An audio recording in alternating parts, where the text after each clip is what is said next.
और बीजेपी के प्रदेश अध्यक्ष दीपक प्रकाश ने कहा है कि राज्य को महागठबंधन सरकार मजदूरों और छात्रों की समस्याओं को लेकर लुकाछुपी खेल रही है। आरोप लगाया है कि सरकार भेदभाव और तुष्टीकरण की नीति पर चल रही है।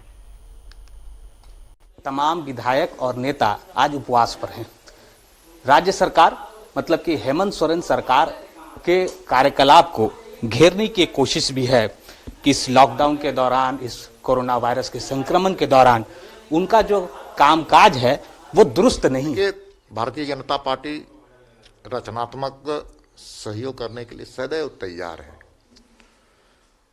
और हम चाहते हैं कि इस कोरोना के वायरस में हम सब मिलकर के एक साथ संघर्ष करें। लेकिन राज्य सरकार और राज्य सरकार के मंत्री का जो रवैया है वो अच्छा नहीं है।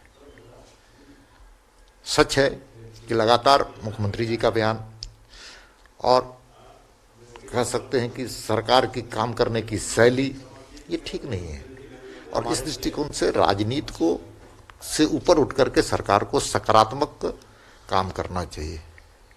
लेकिन दुर्भाग्य से उसकी चिंता नहीं की जा रही है। पदाधिकारियों पर आश्रित सरकार दिख रही है और ऐसे पदाधिकारियों पर आश्रित सरकार दिख रही है जिनकी दृष्टि नहीं है, सरकार की दृष्टि नहीं है। तो कुल मिलाकर के शून्यता की स्थिति आज पैदा होगी मजदूरों के सवाल पर, प्रवासी मजदूरों के सवाल पर है। दूसरी बात है, भारतीय जनता पार्टी रचनात्मक सहयोग करने के लिए गरीब के घर जाकर के मोदी आहार के नाम से हम लोगों ने भोजन देने का काम किया। अब राजनीतिक दृष्टिकोण से उसको रोकने का काम किया जा रहा है। ये दुर्भाग्य। मैं आपको रामगढ़ की घटना की उल्लेख करना चाहता हूं। कई जिले में इस प्रकार से रोक लगाया गया, नोटिस दिया गया, FIR किए गए, 153 के एक्ट के तहत केस किए गए, क्योंकि आहार आप बांट नहीं सकते हैं, गरीबों को भोजन नहीं दे सकते। नहीं, वो 153 धारा इसलिए कि आप भीड़ नहीं लगा सकते हैं। निश्चित तौर पे हम उसका पालन कर रहे हैं। ये हमारे प्रधानमंत्री जी का और हमारे राष्ट्रीय अध्यक्ष का आग्रह और आह्वान भी है कि आप सोशल डिस्टेंसिंग मेंटेन कीजिए। लेकिन सच ये है कि ये बहाना है। आप फोटोग्राफ्स दिखा देंगे, उस फोटोग्राफ्स में मात्र 3 लोग सोशल डिस्टेंसिंग मेंटेन करके भोजन दे रहे हैं। लेकिन डर है कि भारतीय जनता पार्टी की लोकप्रियता बढ़ ना जाए।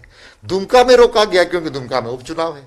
लेकिन सवाल ये भी उठता है कि इस 3 महीने की सरकार में जो सिस्टम है, चाहे वो आप PDS सिस्टम की बात करें, अधिकारियों के लापरवाही की बात करें, स्वास्थ्य विभाग के लापरवाही की बात करें, तो क्या कोई भी सरकार इस 3 महीने के कार्यकाल में दुरुस्त करती है? जब आपके 5 साल की सरकार अभी कार्यकाल पूरा की है, तो आप कैसे कह सकते हैं कि इस 3 महीने की सरकार ही इसके लिए कसूरवार है? आपने अच्छा प्रश्न पूछा है अविनाश जी। नीयत सबसे बड़ी है। नीयत साफ होनी चाहिए। राजनीति से प्रेरित होकर नीयत यहां पर झारखंड में दिख रहा है। तुष्टीकरण की नीति, एक मोहल्ले की सरकार, ये आपको नहीं दिख रहा है क्या? राज्य सरकार का प्रशासनिक व्यवस्था और कानून व्यवस्था इतनी लचर थी जिसके कारण कोरोना बढ़ा।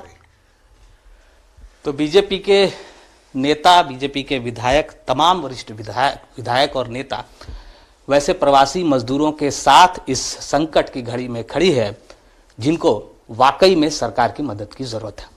कैमरा पर्सन कौशल के साथ अविनाश कुमार, न्यूज़ 11 रांची।